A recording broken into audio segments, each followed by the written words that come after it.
Is that trains doing circuits at Chadwick Model Railway? Surely not. Has Chadwick really become operational? Here we go.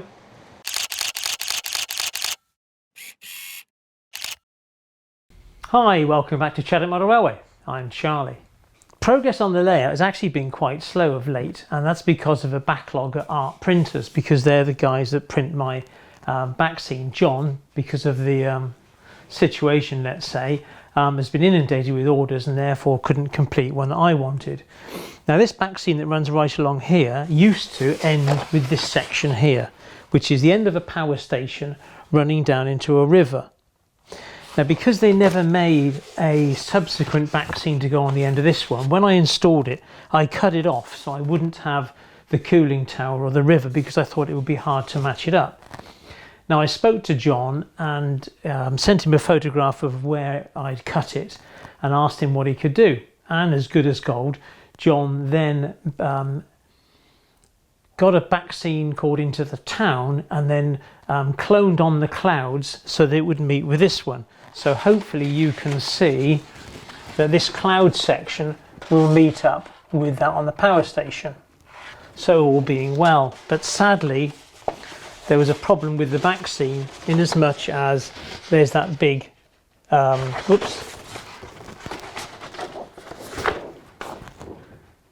there's that big black dot. So I got onto John and a new back scene should arrive in the post tomorrow. But sadly, there's a video to get out today, so what have I done in the meantime? So I'll take you through what I've done to the old Chadwick boards from the original TMD sort of exhibition layout, for want of a better term. What I've done with those boards, the work I've done on the viaduct, and also the work that I've done underneath this board 4. I decided to use both of the boards from the original Chadwick Model Railway, and they measure 6 foot by 3 foot each.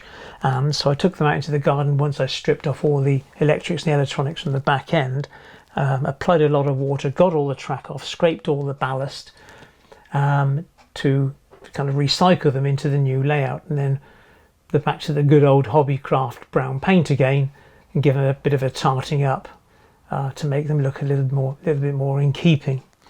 The problem with these two boards though is they're actually made of 6mm ply rather than 12mm ply, so there may be sound issues with my locos running over it. It's not the end of the world. If it plays up, then I'll simply replace these two boards, but they're looking pretty good. This is the board in which I installed the river a few weeks ago, and then subsequently from that I installed 4 points and a diamond crossing, and this is the board that goes in at the far end to join my new layout with the old Chadwick. And here I've installed 4 tortoise point motors and a couple of connector blocks.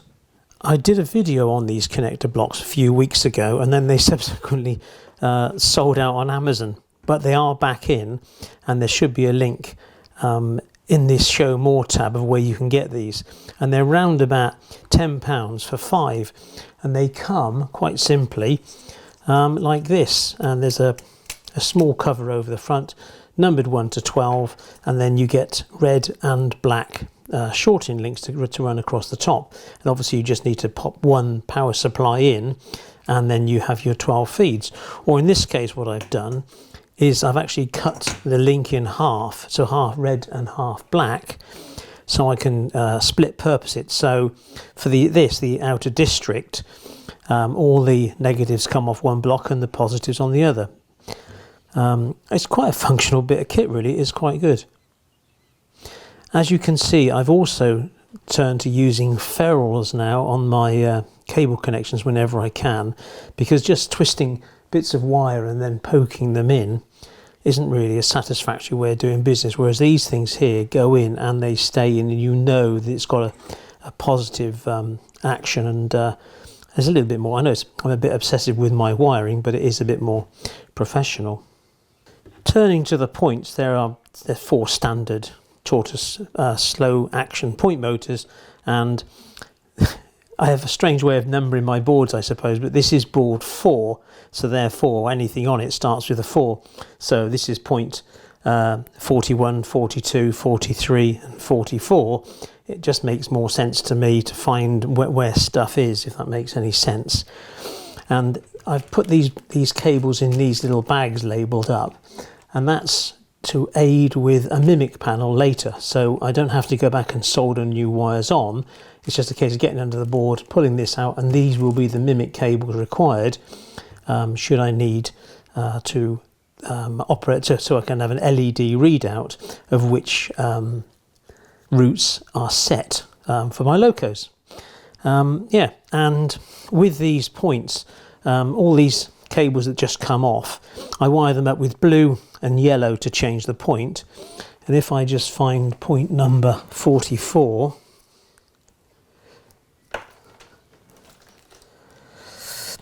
which is this one here, and then obviously you test these before you start off, and what I use is just an ordinary smoke alarm battery, and then just by popping those on the contacts,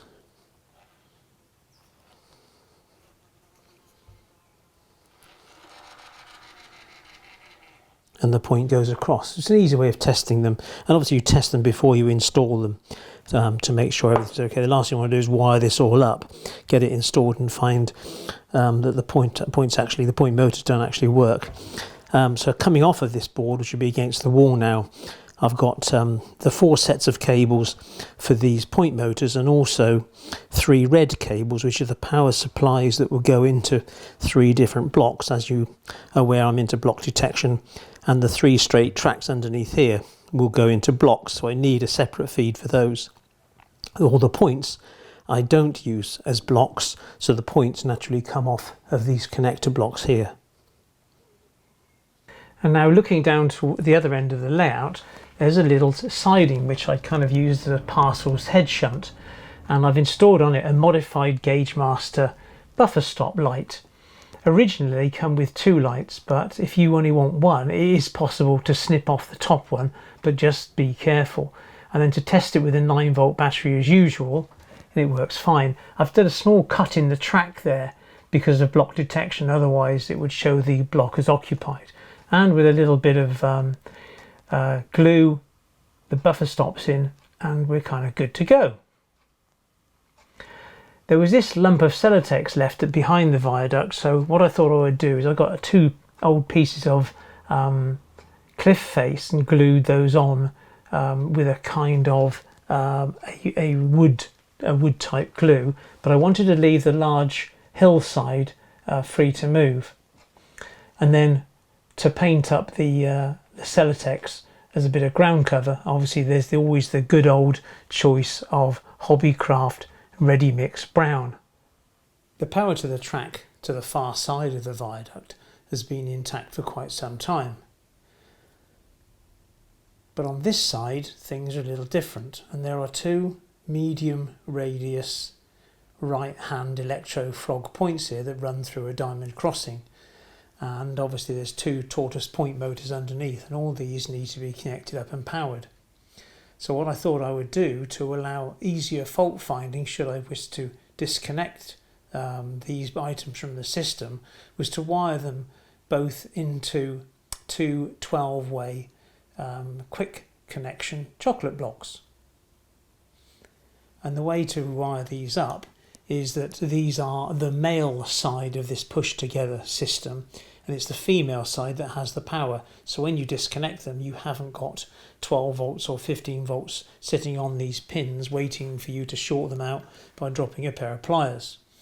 And for me, it's easier then to fault find should I get an issue that I can just, let's say the inner track has a short, then I can just simply pull out the closest connector and see if that alleviates the problem. So for fault finding and that kind of thing, it is quite useful to be able to quickly disconnect. And of course one day I may well move out of this house, and then clearly I would like to take the layout with me if I can get a room suitable, so I can easily disconnect it here rather than take a pair of snips and start snipping and labelling all the cables. So it would help me if we decided to move house at some stage. So there you are, up to date with the work that I've completed up to now. These 4 tracks that come out of the station and then go into 2 and across to this board here, I've put in 4 pieces of track just as a link really, because this board has to come back out to enable me to paper in the back seam. I really can't lean across this and guarantee to make a decent job of it. So this board can come back out. And what I'll now show you is a quick whip around the room so you can see exactly what's gone on. So here are the normal 4 lines as we come out of the station, and then going right up to the far end there. Those are the 4 temporary rails that I've installed just so I can get a running session done right around this layout later today, God willing. Then we go through 4 points which I showed you on the bottom of board 4, and then it takes us to the first of the 2 Chadwick boards,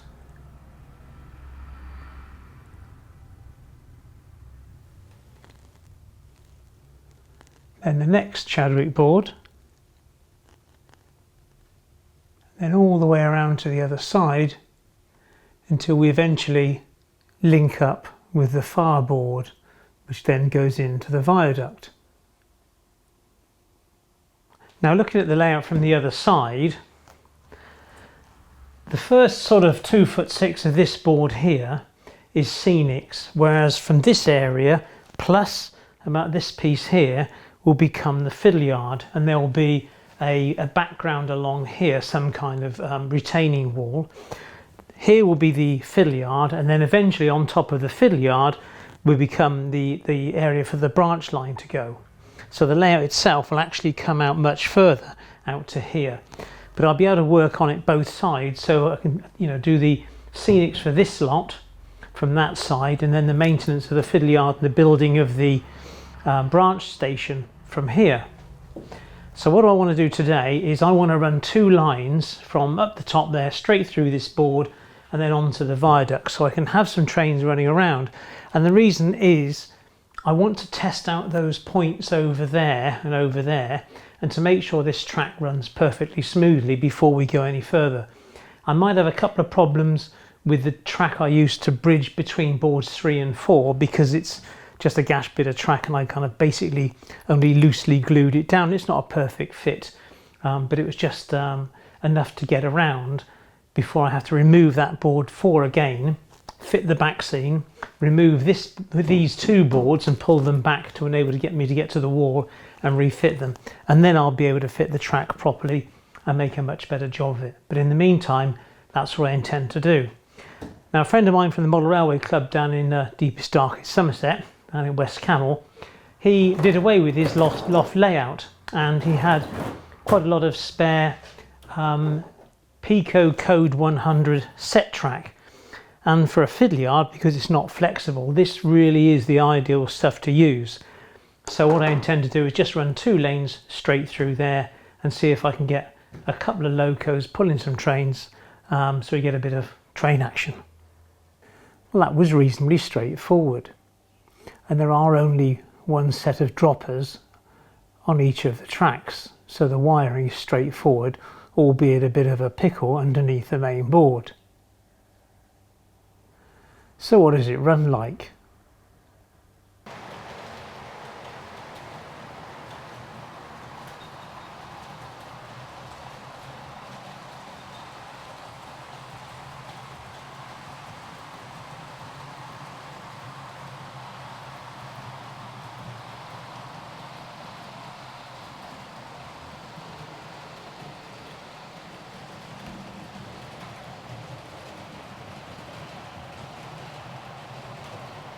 Well, on the face of it, it seems to run quite well, but just here there is a severe dip on the inside rail, and if we wait for this other warship to come around, you'll see what I mean.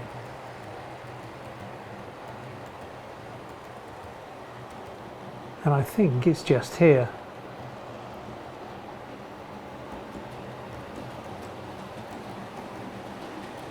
Yes, it seems to take a dive just there on that junction, and the rest of it, well, the rest of it seems okay, to be perfectly honest. It makes a hell of a noise when it goes through this diamond crossing at the other end here.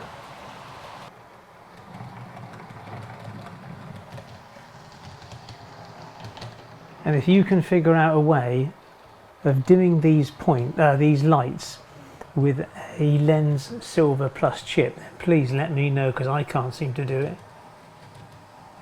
Well, it does appear to run quite reasonably.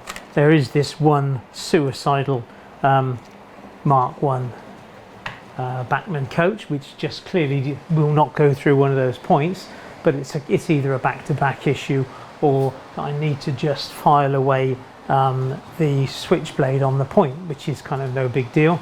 But now it's a case of testing really. You know, so I'll run various coaches on various trains on various lines and see how I get on. Then once I'm confident that all the points on boards 1, 2 and 3 are fine, and the viaduct board, once they're all fine, then we'll take it from there. I will have to obviously do something about that little dip that you can see, especially when you see it on the GoPro camera, when you can see everything right over, because it would just drive me nuts watching that footage. So I'll see if I can do something with that. But these two warships with their short rake coaches seem to be going on just fine. So I'll park these two up and then run a little freight train with a rail car and see what that looks like. Here's one of my favourites, this little high-mech freight train.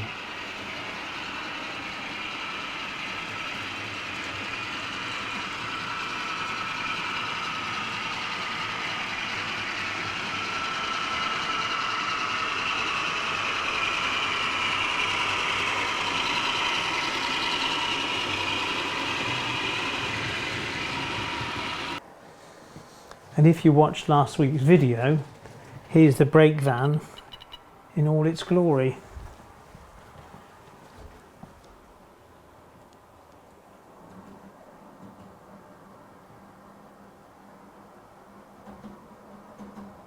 Well, that just about wraps up this week. It just makes a nice change to see some trains running around, albeit on the loop that I've just installed is very much a temporary measure until I get the back scene on, hopefully this weekend, and then I can lay these boards out properly and then work on a track plan. But the main thing is the points can get a good testing, and so can the track. I can start to test my own rolling stock and see, you know, what it needs, what the back-to-backs are out, pickups are wrong or whatever, because it's been such a long time since I ran my own layout. So, you know, it's quite exciting time really. So I'm pretty much looking forward to doing this. It's kind of, you know, a major sort of pinnacle to climb to, and at last now I can see the light at the end of the tunnel. Did I really say that? I haven't got a tunnel, have I? The light at the end of the viaduct, I don't know. Anyway, so hopefully you've enjoyed this one. It's a bit shorter than most, I know, but there wasn't much to explain. There was no point in showing you how to lay that track along there. I just nailed it down with a few pins, to be honest, and dropped one set of droppers on the whole length to make it work. So all I've got to do now is give these locos a good running, so at least then when I come back and work on the layout, I can turn it on and just let some trains run while I get on with it. And another thing I'm really looking forward to doing is, whilst, you know, that lot over there is quite immature, you know, it's just sort of lines on a board, I can do a bit of track laying, but then I can also work on a bit more of the scenic side. I can start to think about building the station and bringing in the incline with the bridge to go over, and then work on what exactly I'm going to do with the town scene. So whilst trains can go trundling around and I can do my testing and sort out my locos and see whether the hunt couplings are better than the ones I've been using, and you know, my KDs, and I mean, I've had one brakes van that just kind of throws itself off the track all the time. So there we go. So I'm just listening to see if I've got a derailment. No, I haven't. But that one Bachmann coach, it just would not go across that curved point. So, you know, it's probably the tolerance of the coach, hopefully. But then I'm not you know, embarrassed about taking a file to some of the Bachmann points. But it is a bit suspicious if it's only one coach that I've got. in case you missed that point, I did say about my my Dapol rail car, if you've got a lens silver plus chip in yours and you've figured out how to dim the lights down, because I can't figure it out on the ordinary CV tables that come with the instructions, then please, you know, drop me a message, because, you know, I'm not a you know, font of all knowledge. You know, we're all here to learn from each other. So there we go. Anyway, the usual sum up really, and that's thank you so much to the people who donate to my channel. I really do appreciate your donations, and don't forget, if you'd like to become a patron, there's the link there. Don't forget to subscribe, it is free, and a video of the here and here, and I'll see you, all being well, next Friday with a back scene. Take care, thanks a lot, bye bye.